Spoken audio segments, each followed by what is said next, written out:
नमस्कार। दैनिक पत्र पत्रिकाको संगालो कार्यक्रम अखबारमा स्वागत छ। साथमा छु म निर्मला ठकुराठी। आज मिति 2079 साल पुष महिनाको 18 गते सोमबार, तदनुसार 2023 जनवरी 2 तारिक, नेपाल सम्वत 1143।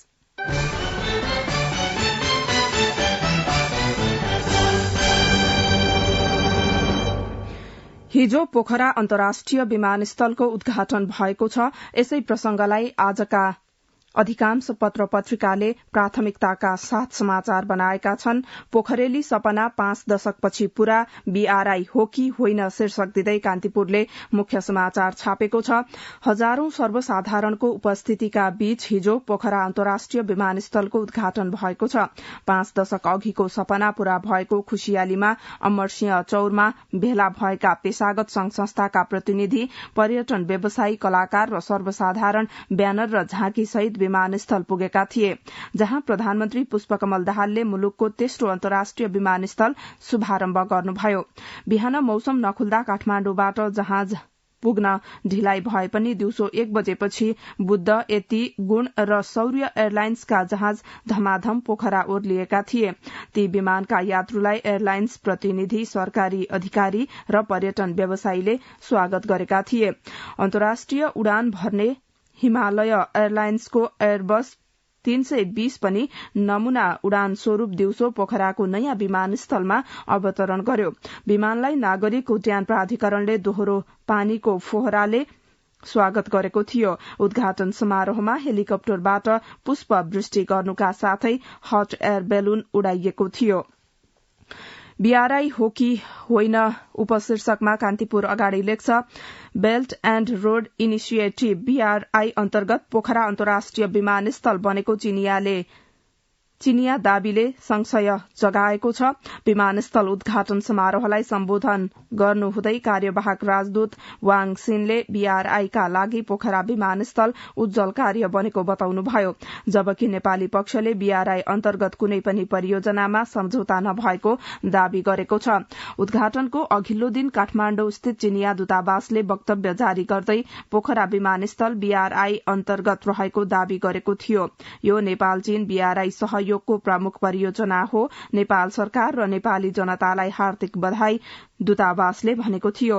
राष्ट्रपति सी जिनपिङले सन् 2013 मा वान बेल्ट वान रोड ओबीओर अवधारणा अघि सारेका हुन्, जसलाई पछि belt and road initiative BRI भन्न थालिएको हो। बीआरआईको दोस्रो अपरेशन शिखर सम्मेलनमा भाग लिन राष्ट्रपति विद्यादेवी भण्डारी सन् 2019 मा चीन पुग्नु भएको थियो।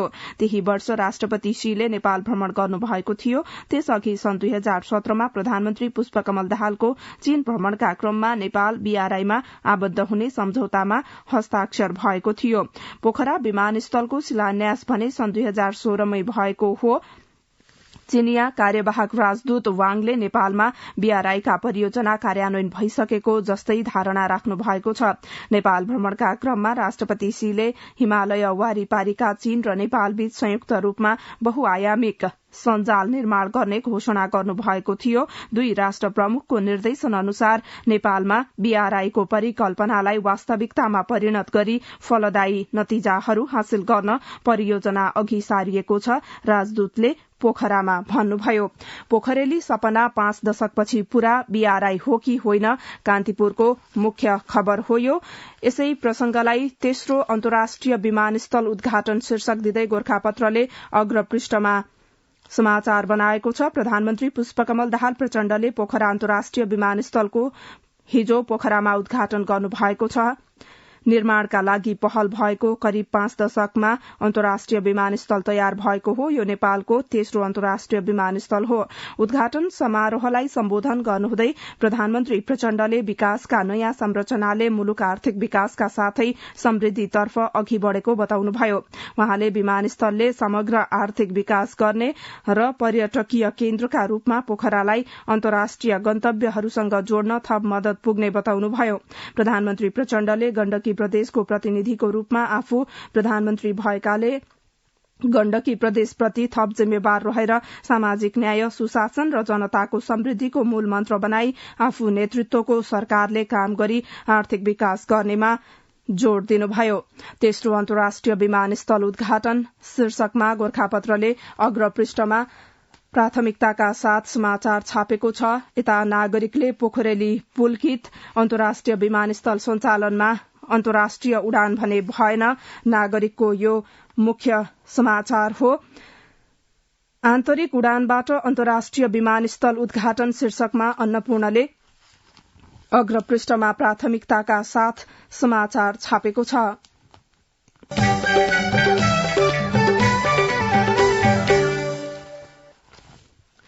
प्रचण्डले कूटनीतिक सम्बन्धमा सुधार ल्याउलान्, कस्ता छन् चुनौती शीर्षक र उपशीर्षकमा राजधानीले मुख्य समाचार बनाएको छ। प्रधानमन्त्री नियुक्ति भए लगत्तै पुष्पकमल दाहाल प्रचण्डले दुई छिमेकी राष्ट्रलाई कूटनीतिक सन्तुलनमा राख्ने र सम्बन्ध सुधार गरेर अगाडि बढ़ने बताउनु भए पनि त्यसलाई व्यवहारमा उतार्न वहाँले कतिको पहल गर्नुहुन्छ भन्ने प्रश्न र चासो सर्वत्र देखिएको छ।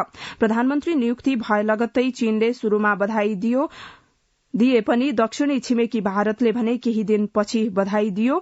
पछिल्ला वर्षमा नेपालमा पश्चिमा राष्ट्रहरू विशेष गरी अमेरिका र चीन बीचको रणनीतिक प्रतिस्पर्धा बढ़ेर गएको छ, जसमा भारतको जबरजस्ती उपस्थिति छ। प्रधानमन्त्री नियुक्त भए लगत्तै वहाँले नेपालमुखी परराष्ट्र सम्बन्ध सञ्चालन गर्ने प्रतिबद्धता जनाउनु भएको छ। प्रधानमन्त्री प्रचण्डले भारतीय समाचार संस्था एबीपी न्यूजलाई दिनुभएको अन्तर्वार्तामा आफू नेपालमुखी बन्ने बताउनु भएको छ, तर वहाँले भने अनुसार कूटनीतिक सम्बन्ध स्थापना गर्न सक्नुहुन्छ या सक्नु हुँदैन त्यो भने अब आउने दिनले देखाउने नै छ। त्यसो त प्रचण्ड पहिलो पटक प्रधानमन्त्री हुँदा 2065 मा नेपालबाट पहिलो पटक भारत भ्रमण गर्ने परम्परालाई तोड्दै चीन जानु भएको थियो। त्यतिखेर वहाँ ओलम्पिक समापन समारोहमा सहभागी हुन चीन पुग्नु भएको हो।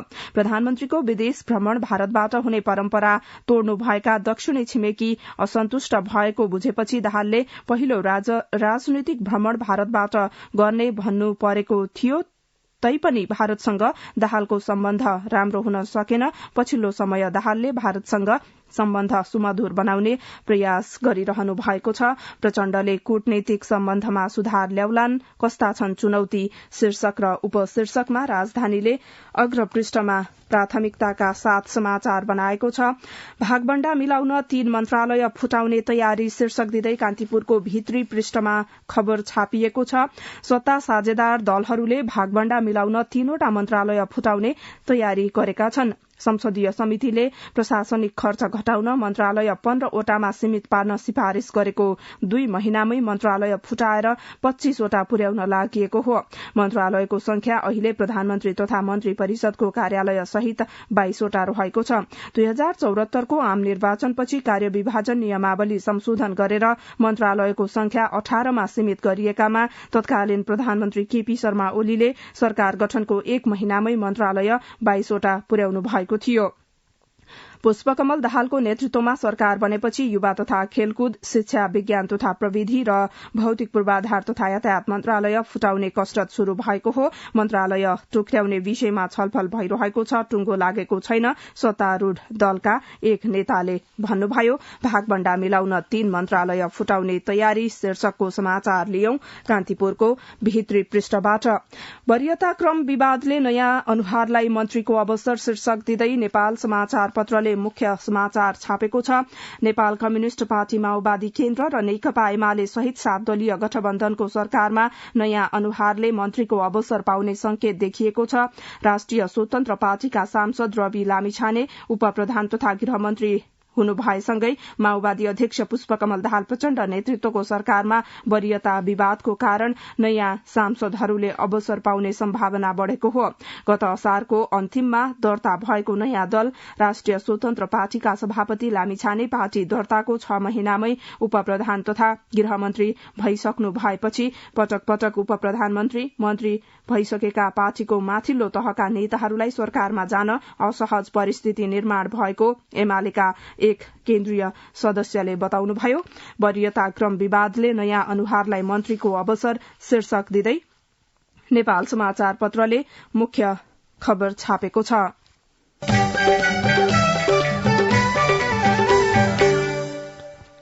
वर्षेनी करिब 3000 मृगौला प्रत्यारोपण गर्नुपर्ने बिरामी तर 14 वर्षमा 2121 को मात्रै प्रत्यारोपण शीर्षक दिँदै नयाँ पत्रिकाले मुख्य खबर छापेको छ। नेपालमा वर्षेनी 3000 नागरिकको मृगौला फेल हुने गरेको छ, तर पछिल्ला 14 वर्षमा जम्मा 2121 जनाको मात्रै मृगौला प्रत्यारोपण हुन सकेको छ। आवश्यक जनशक्ति र उपकरण रहेका अस्पतालले पनि पर्याप्त सेवा दिन सकेका छैनन्। शहीद धर्मभक्त राष्ट्रिय प्रत्यारोपण केन्द्र भक्तपुरका निर्देशक डाक्टर पुकार श्रेष्ठका अनुसार नेपालको कुल जनसंख्याको 10% अर्थात वार्षिक करिब 30 लाखको मृगौलामा कुनै न कुनै समस्या देखिन्छ। उहाँले भन्नुभयो 3 लाखमा यो समस्या अझै ठूलो देखिन्छ। 30,000 को एउटा मृगौला बिग्रे पनि अर्काले काम गर्छ, तर वार्षिक 3000 बिरामीको त मृगौला अन्तिम अवस्थामा पुग्छ। प्रत्यारोपण नै गर्नुपर्छ, तर अहिले आवश्यकताको 5% भन्दा थोरैले मात्र प्रत्यारोपण सेवा पाउन सकेका छन्। डाक्टर श्रेष्ठका अनुसार पछिल्लो मेडिकल मान्यता अनुसार कुल जनसंख्याको 10% मा मृगौलाको कुनै न कुनै समस्या देखिन्छ। त्यसको 10% मा अझ ठूलो समस्या देखिन्छ। त्यसको पनि 10% मा एउटा मृगौला बिग्रिन्छ र त्यसलाई झिकेर फाले पनि अर्को मृगौलाले काम गर्छ। त्यसको 10% जनसंख्या भने मृगौला नै प्रत्यारोपण गर्नुपर्ने अवस्थामा पुग्छ। नेपालमा 2065 देखि मृगौला प्रत्यारोपण शुरू गरिए पनि आम मानिसको पहुँचमा अझै उपलब्ध हुन सकेको छैन। हालसम्म देशभर निजी र सरकारी गरी 15 अस्पतालले प्रत्यारोपणको लाइसेन्स पाएका छन्, तर 10 अस्पतालले मात्रै प्रत्यारोपण सेवा दिइरहेका छन्। वर्षेनी करिब 3000 मृगौला प्रत्यारोपण गर्नुपर्ने बिरामी तर 14 वर्षमा 2121 को मात्रै प्रत्यारोपण। यो शीर्षक हो नयाँ पत्रिकाको मुख्य समाचारको।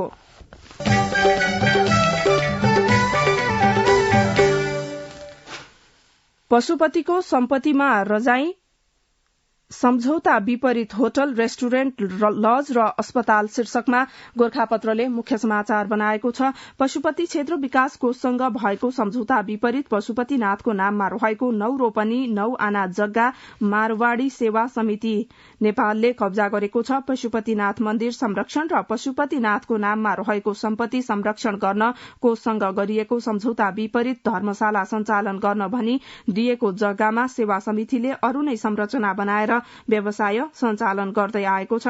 धर्मशाला सञ्चालन गर्ने सम्झौता भए पनि सेवा समितिले काठमाडौँको गौशाला स्थित पशुपतिनाथ मन्दिरको जग्गामा होटल, रेस्टुरेन्ट, लज सहितको व्यापार व्यवसाय सञ्चालन गरेको पशुपति क्षेत्र विकास कोषले आरोप लगाएको छ।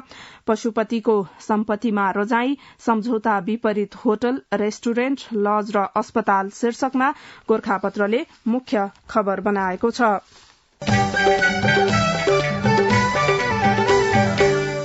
बाँसबारीको 6 रोपनी जग्गा व्यक्तिका नाममा कान्तिपुरको अग्रपृष्ठमा खबर छ। 3 पटकको नापीमा सरकारी पर्ती जमीन भनेर प्रमाणित गरिएको काठमाडौँ महानगरपालिका 4 बाँसबारीको 6 रोपनी जमीन एकाएक व्यक्तिका नाममा हक कायम गरिएको छ। काठमाडौँ महानगरपालिकाको साबिक वडा नम्बर 23 को कित्ता नम्बर 90 को उक्त जग्गा 2001, 2022 र 2044 सालमा गरी 3 पटकको नापीमा पर्ती प्रमाणित भएको थियो। उक्त जग्गा 2078 असार 28 मा काठमाडौँ जिल्ला अदालतका न्यायाधीश बद्री प्रसाद ओलीको आदेशले व्यक्तिका नाममा गएको हो। बाँसबारीको 6 रोपनी जग्गा व्यक्तिका नाममा कान्तिपुरको अग्रपृष्ठको समाचार हो यो।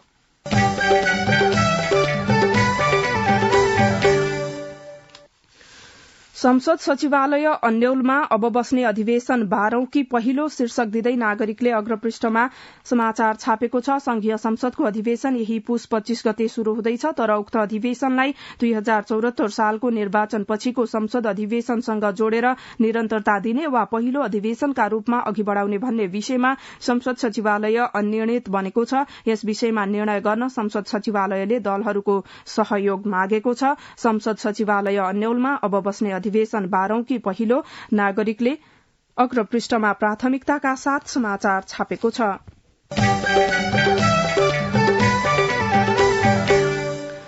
रेडियो नेपालबाट कार्यक्रम अखबार सुन्दै हुनुहुन्छ। अब केही बेर विज्ञापन र सन्देश।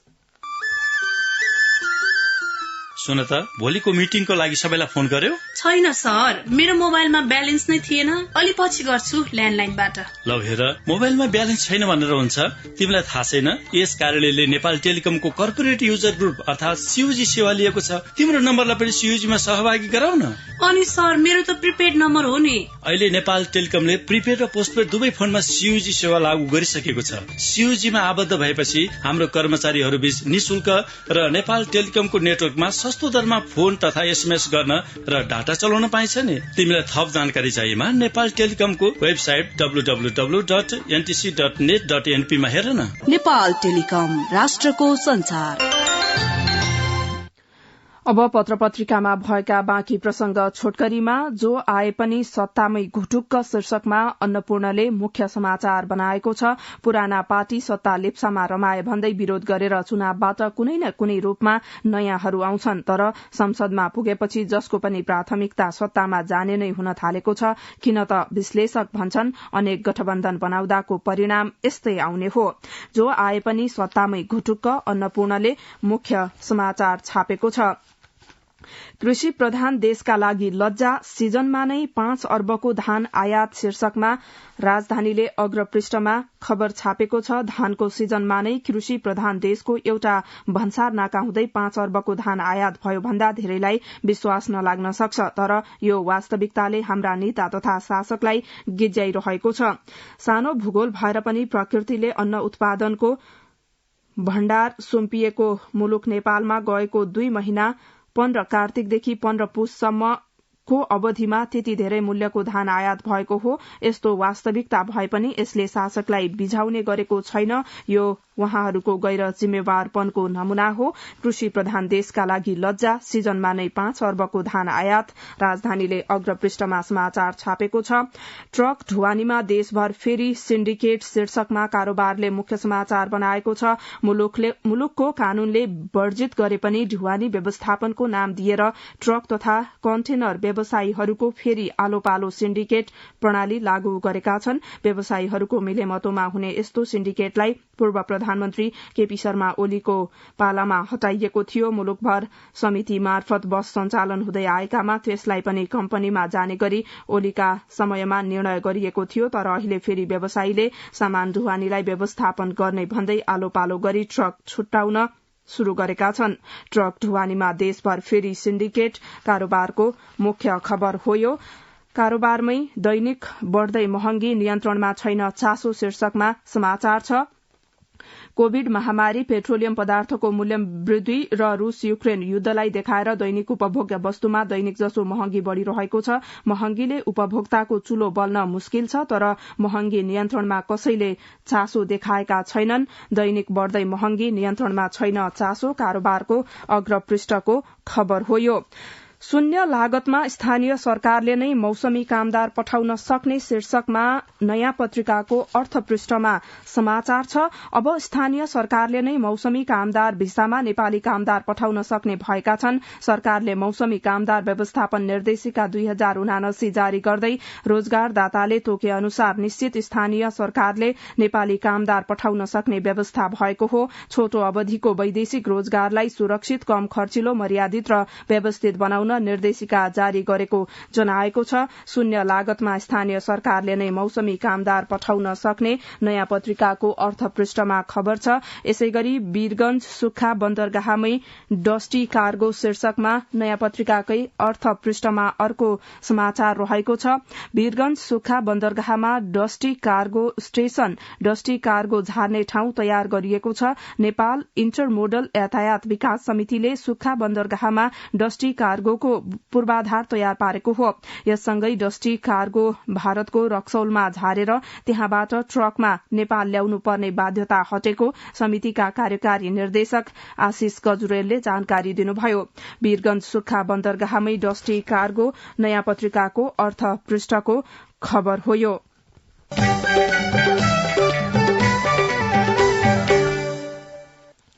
65% बढ़े पर्यटक शीर्षकमा अन्नपूर्णको भित्री पृष्ठमा समाचार छ। सन् 2022 मा 6 लाख बढ़ी पर्यटक नेपाल भित्रिएका छन्।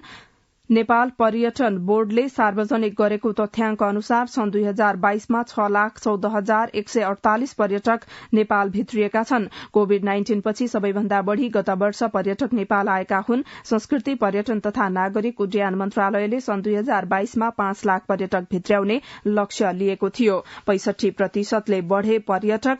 अन्नपूर्णको भित्री पृष्ठको खबर हो यो। यसै गरी कोदो उत्पादनमा नेपाल 13औं नम्बरमा शीर्षकमा अन्नपूर्णकै भित्री पृष्ठमा समाचार छ। कोदोलाई अन्तर्राष्ट्रिय स्तरमै प्रवर्धन गर्न लागि छ। फलस्वरूप 2023लाई अन्तर्राष्ट्रिय कोदोजन्य बाली वर्ष मनाउन शुरू गरिएको छ।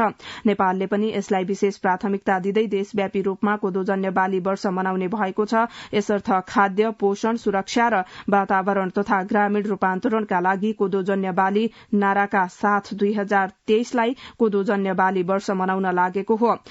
स्वास्थ्यवर्धक मौलिक अर्थात रैथाने बालीहरू लोप हुँदै जान थालेकाले प्रवर्धन गर्न खोजिएको हो। कृषि विभाग, बाली विकास तथा कृषि जैविक विविधता संरक्षण केन्द्रले अंग्रेजी वर्ष 2023 को पहिलो दिन हिजो राजधानीमा कार्यक्रम आयोजना गर्दै कोदो, फापर, लट्टे, जुनेलो जस्ता रैथाने बालीको प्रवर्धन गर्नुपर्नेमा जोड़ दिइएको छ। कोदो उत्पादनमा नेपाल 13औं नम्बरमा शीर्षकको समाचार अन्नपूर्णको भित्री पृष्ठमा रहेको छ। दूधको मूल्य वृद्धि घटाउन निर्देशन नागरिकको आर्थिक पृष्ठमा समाचार छ। उपभोक्तालाई मार पर्ने गरी डेरी उद्योगीहरूले दूधको मूल्य एकलौटी रूपमा वृद्धि गरेपछि राष्ट्रिय दूध विकास बोर्डले मूल्य घटाउन निर्देशन दिएको छ। दूध उद्योगीहरूले दूधको मूल्य प्रति लिटर 14 रूपियाँ वृद्धि गरेका थिए। दूधको मूल्य प्रति लिटर 68 रूपियाँबाट 100 रूपियाँ पुगेको छ। दूधको मूल्य वृद्धि घटाउन निर्देशन नागरिकको अर्थपृष्ठको समाचार हो यो। यो सँगै कार्यक्रम अखबारको निर्धारित समय सकियो। प्रविधिमा राजु थापालाई धन्यवाद। यसपछि कार्यक्रम अन्तर्संवाद सुन्न सक्नुहुनेछ। हवस् त, नमस्कार।